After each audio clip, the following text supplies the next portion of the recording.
Hi everyone! I'm Colleen Raboy of Surigao del Sur.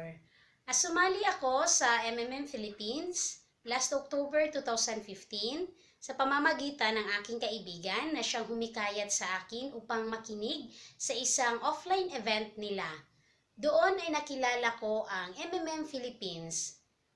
Nakilala ko na siya ay binahagi sa atin ng ating founder na si Sir G. Mavrudi na ang komunidad natin ay isang pagtutulungan ng bawat isa kung saan ikaw ay tutulong ngayon at bukas ikaw naman ang tutulungan. Umattend po ako ng Philippine Guider School Batch 1 sa pamamagitan ni Sir Kit, ang aming mentor, at doon nagtapos ako noong November 2015.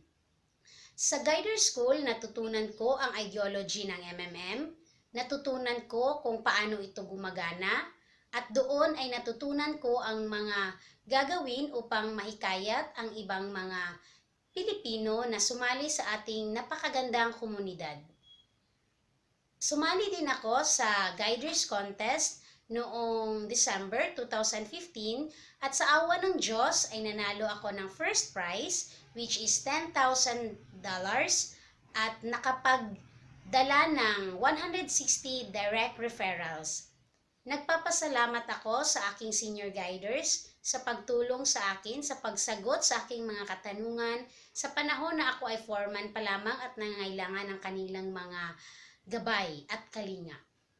Nagpapasalamat din ako sa aking mga kaibigan na tumulong sa akin sa aking mga offline events, sa aking charity events, sa aking table meetings at paghikayat din sa kanilang mga kakilala upang ipaintindi ang komunidad na aking kinabibilangan. Nagpapasalamat ako sa aking mga participants na naniwala sa akin at sumali sa aking komunidad na MMM Philippines. Nagpapasalamat ako kay Sir G. Mavrudi para sa napakagandang komunidad na kanyang ibinahagi. Together, we change the world.